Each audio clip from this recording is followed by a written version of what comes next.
हमारा टॉपिक है periodic table. Periodic table में हम क्वेश्चन करेंगे नीट के 2013 से लेके 2024 तक। ठीक है, सारे PYQs हैं।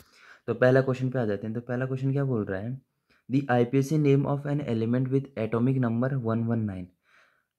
अब जितने भी जैसे ये IPSC नेमिंग हम करते हैं वो किन के लिए करते हैं, जिनका एटॉमिक नंबर 100 से ज़्यादा होते हैं। तो कुछ रूल्स होते हैं, जैसे अगर किसी भी एटॉमिक नंबर में ये सब आ रहे हैं तो इनके लिए ये हम यूज़ करेंगे। जैसे 0 के लिए नील और N, 1 के लिए अन और U, 2 के लिए बाई और B, 3 के लिए ट्राई और T, 4 के लिए क्वाड और Q, 5 के लिए पेंट और P, 6 के लिए हेक्स और H, 7 के लिए सेप्ट और S, 8 के लिए ऑक्ट और O, और 9 के लिए इन और ई। तो इस क्वेश्चन में देखेंगे 1, तो 1 के लिए हम क्या यूज़ करेंगे, अन और यू। तो अन आ गया, फिर से 1 है तो फिर से अन यूज़ करेंगे, और फिर 9 आ गया तो 9 के लिए इन, तो ENN। इतना तो कंप्लीट होगा। अब लास्ट में क्या ऐड करते हैं हम, या तो IUM ऐड करते हैं या फिर UM। अब ये IUM किसके लिए ऐड करते हैं, जिनके भी एंडिंग में आई नहीं आ रहा है उनके लिए IUM, और जिनकी एंडिंग में आई आ रहा है जैसे बाई ट्राई के लिए, उसके लिए हम ऐड करते हैं UM। तो इसके लिए IUM और ऐड कर देंगे तो अन अन UM। तो इसका आंसर क्या हो जाएगा, फर्स्ट का हो जाएगा A। ठीक है। अब क्वेश्चन नंबर 2 क्या बोल रहा है, आइडेंटिफाई द इनकरेक्ट। इनकरेक्ट पूछ रहा है मैच। तो ये जनरली ये क्वेश्चन क्या होता है, ये इसको ट्रिक से याद करना होता है।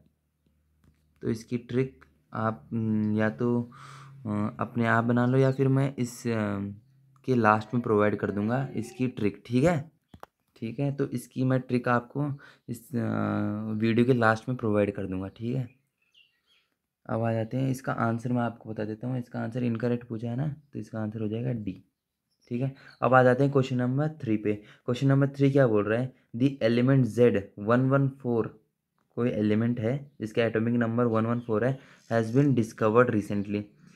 It will belong to which of the following family या ग्रुप एंड इलेक्ट्रॉनिक कॉन्फ़िगरेशन क्या होगी। तो याद रखना, इलेक्ट्रॉनिक कॉन्फ़िगरेशन लिखने के लिए कुछ रूल्स होते हैं। पहला रूल क्या होता है, आपको जो भी एटॉमिक नंबर दिया है उसके नियरेस्ट, इसके करीब, सबसे करीब जो भी नोबल गैस की कॉन्फ़िगरेशन है वो नोबल गैस आपको लिखना है। ठीक है। तो 114 के करीब कौन सा नोबल गैस है, रेडॉन है। इसका एटॉमिक नंबर 86 होगा, तो रेडॉन आ गया। तो 86 इलेक्ट्रॉन्स हमने ऑलरेडी फिल कर दिए, ये रेडॉन लिख के। ठीक है। दूसरी चीज़ क्या होती है, ऑर्बिटल्स को फिल करना होता है। और ऑर्बिटल्स किसके कौन से रूल के अकॉर्डिंग फिल करोगे आप, N+L रूल के अकॉर्डिंग। ठीक है, उसके अकॉर्डिंग फिल करोगे। अब याद रखना, 118 हमारा जो एलिमेंट होता है वो कौन से ग्रुप में आता है, नोबल गैस वाले में आता है। और हमें पता है 13 से लेके 18 तक कौन सा P ब्लॉक आता है, 13 से 18 तक P ब्लॉक। तो जो ये 14th लास्ट में है, मतलब ये कौन सी फैमिली में आएगा, ये कार्बन फैमिली में आएगा।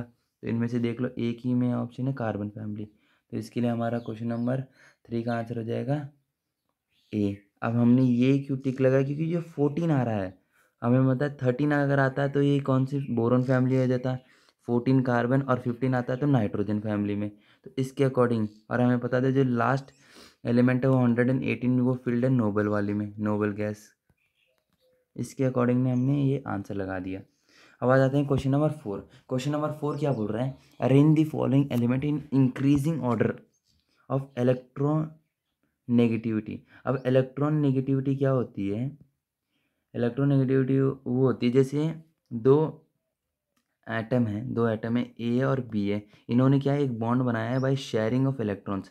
इलेक्ट्रॉन्स को बांट कर क्या बनाया, एक बॉन्ड बनाया है। अब याद रखना, जो इलेक्ट्रॉन नेगेटिविटी होती है ना, वो यहाँ पर काम आती है।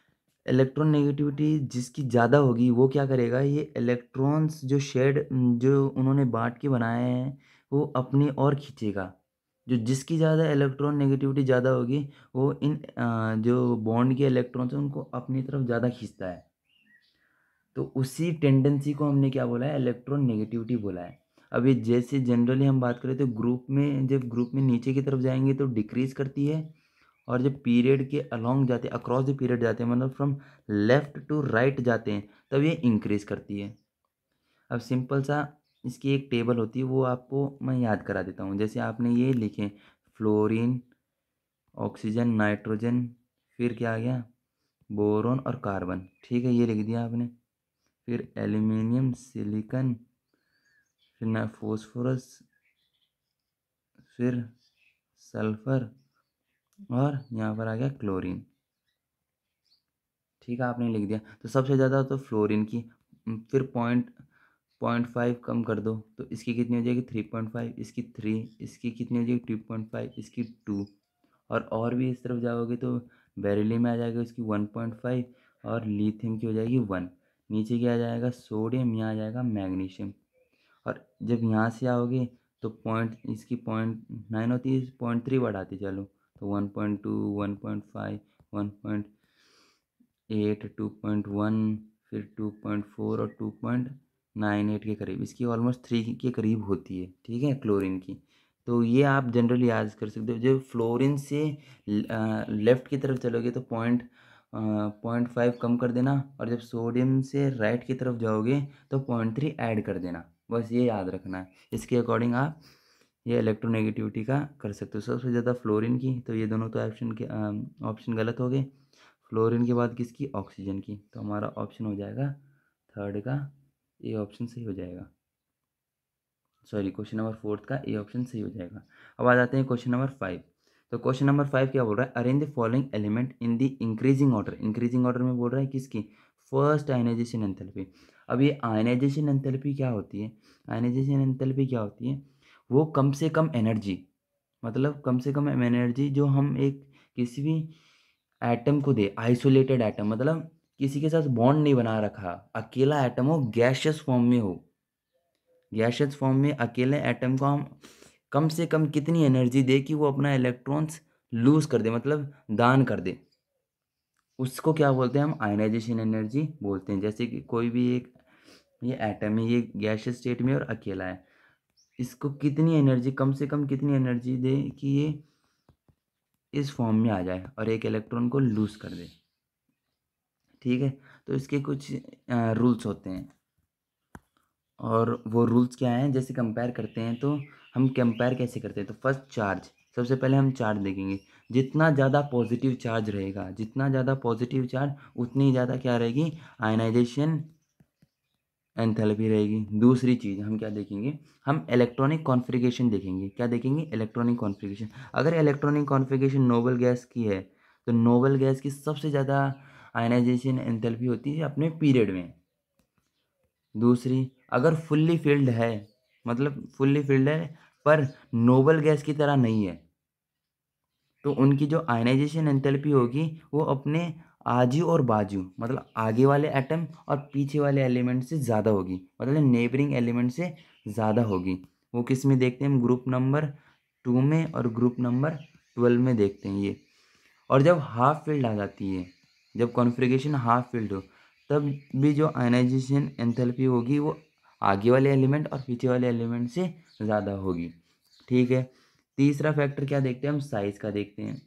तो आयनाइजेशन एंथैल्पी क्या होगी, वो इन्वर्सली प्रोपोर्शनल होती है साइज़ की। अगर साइज़ ज़्यादा होगी तो आयनाइजेशन एंथैल्पी कम होगी।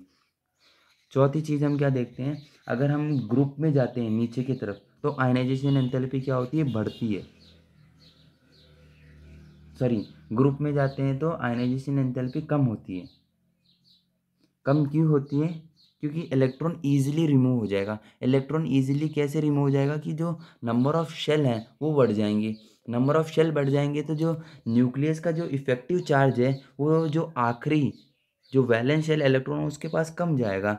तो मतलब उसकी जो अट्रैक्शन रहेगी न्यूक्लियस की तरफ वो सब कम से कम रहेगी। जैसे जैसे नीचे जाएंगे साइज़ बढ़ता जाएगा, इसलिए जो लास्ट वाला इलेक्ट्रॉन है वो ईजिली रिमूव हो जाएगा।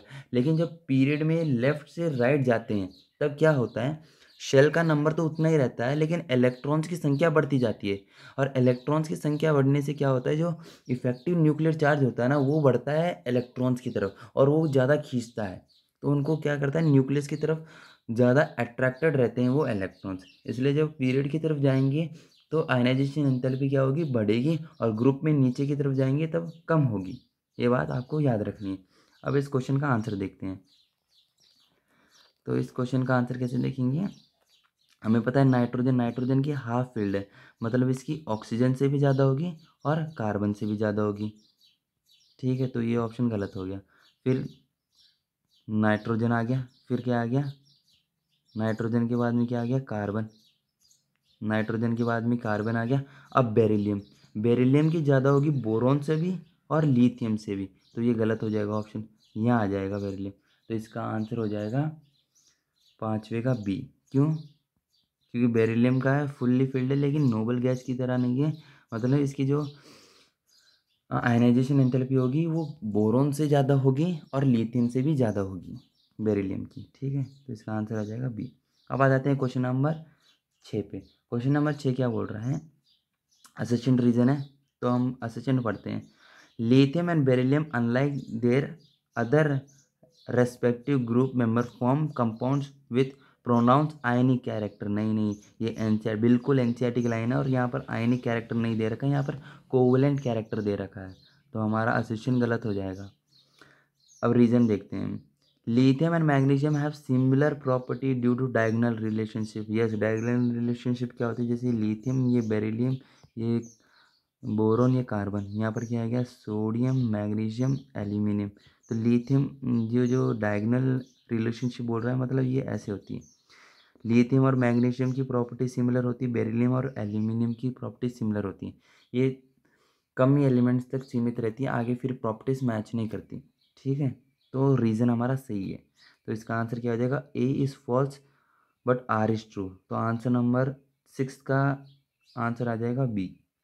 अब आते हैं क्वेश्चन नंबर 7 पे। विच of the following represent all iso electronic species. Iso electronic species क्या होती हैं? जिनमें इलेक्ट्रॉन की संख्या क्या हो? बराबर हो या फिर सेम हो।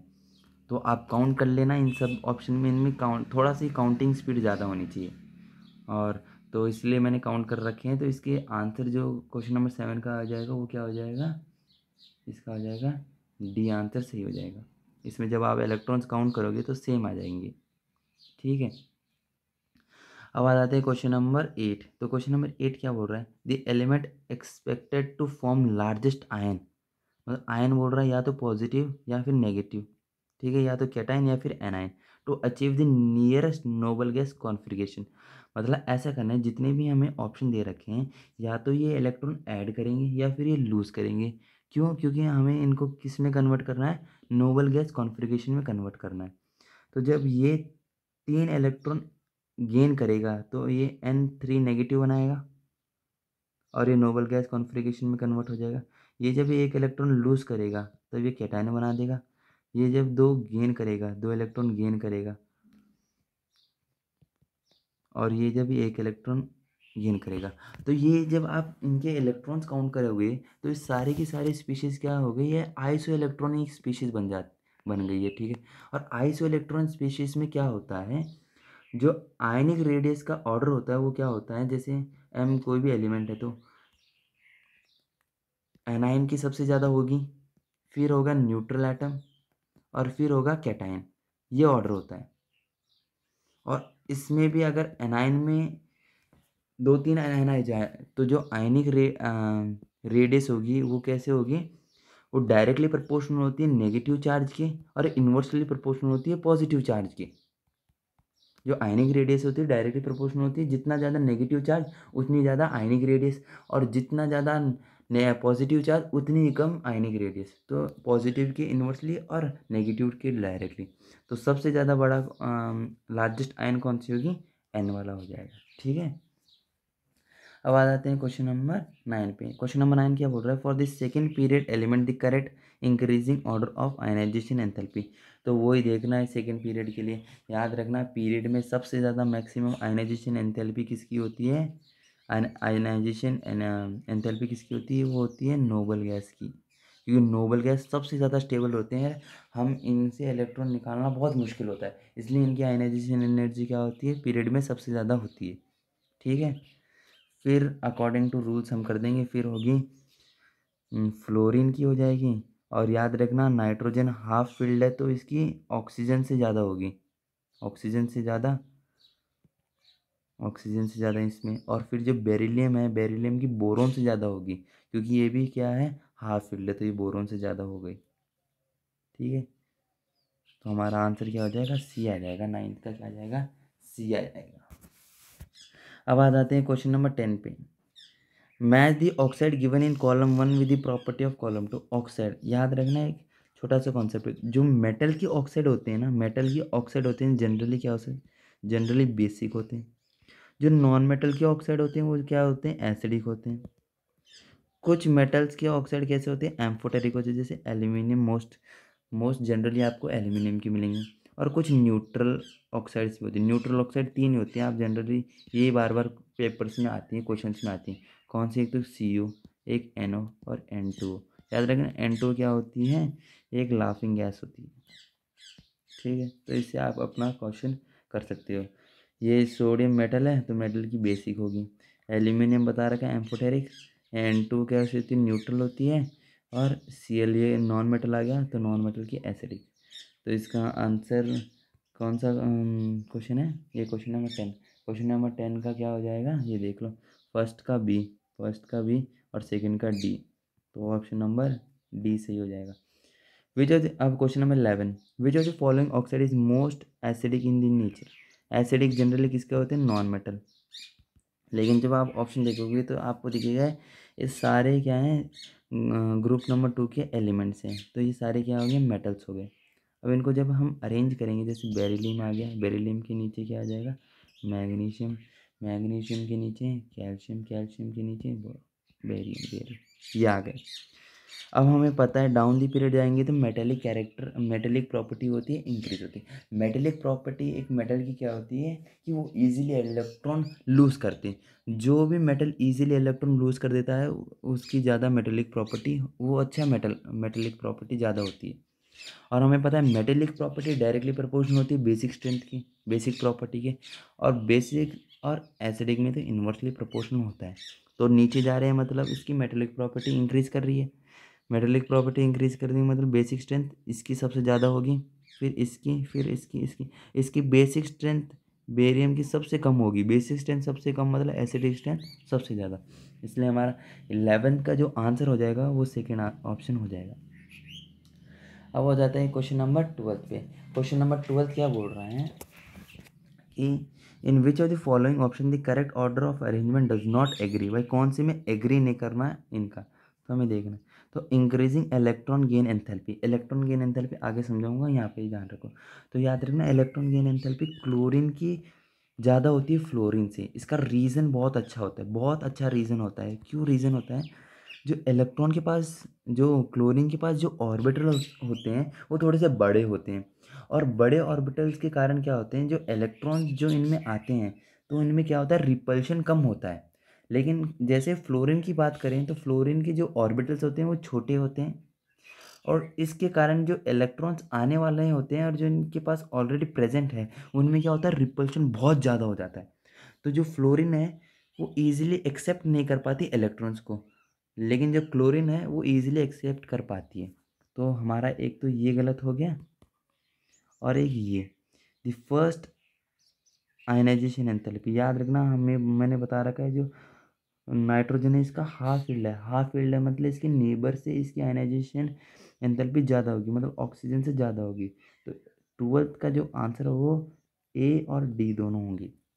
ठीक है, और मैंने बता रखा है ऑप्शन बी में metallic character down the period जाएंगे, इंक्रीज होंगे। क्यों, क्योंकि मेटेलिक पीरियड डायरेक्टली प्रोपोर्शनल होता है कि वो कितना इजीली इलेक्ट्रॉन लूज कर सकता है। ठीक है, अब आ जाते हैं क्वेश्चन नंबर 13 पे। क्वेश्चन नंबर 13 क्या बोल रहा है, the formation of oxide ion. ये आयन हमें बनाना है from the oxygen atom requires first and exothermic, मतलब एनर्जी रिलीज होगी और फिर हमें एनर्जी देनी पड़ेगी। यहाँ पर क्या होता है, एनर्जी रिलीज हो रही है और फिर हमें इलेक्ट्रॉन अगर ऐड करा रहे हैं तो क्या है, हमें एनर्जी देनी पड़ रही है। Thus, for process of formation of O2 negative in gas phase is unfavorable। ये फेवरेबल नहीं है, क्यों, क्योंकि हमें एनर्जी खर्च करनी पड़ रही है। दो it is isoelectronic in neon, मतलब ये क्वेश्चन ये बोल रहा है कि हम ऑक्सीजन को कन्वर्ट कर रहे हैं किसकी आइसो इलेक्ट्रॉनिक नियॉन की मतलब उसको स्टेबल बना नोबल गैस कॉन्फ़िगरेशन प्रोवाइड कर रहे हैं ऑक्सीजन को, लेकिन फिर भी ये फेवरेबल नहीं है। क्यों फेवरेबल नहीं है? क्योंकि हमें एनर्जी देनी पड़ रही है।